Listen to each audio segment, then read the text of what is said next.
The number three mistake I see agents make is not dialing in their touring process. A lot of times I'll sit back and I watch a lead come into an open house and I'll see an agent in there. The agent will give them a flyer and then the lead just kind of walks around and the agent doesn't say anything to them. They don't say hello. They might say hello, but they don't typically ask them questions or anything like that. So it's important to have your touring process dialed in. That's when you're building that connection with that lead. So ask them questions about their life. What's making you look in the area. Do you currently have a family? What do you like about this location? Do you currently rent, or do you currently own a home? Are you thinking about selling? Why are you trying to do that?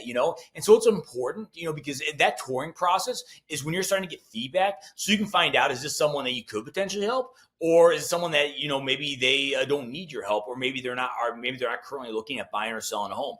And so typically it's important to make sure you're asking the right questions during the touring process, because that's when you're building a relationship, and then that's also when you can kind of like start to figure out, okay, what type of lead is this? Is this a hot lead, cold lead? What's their situation? And then you kind of know from that conversation how you can go ahead and lead the process after that.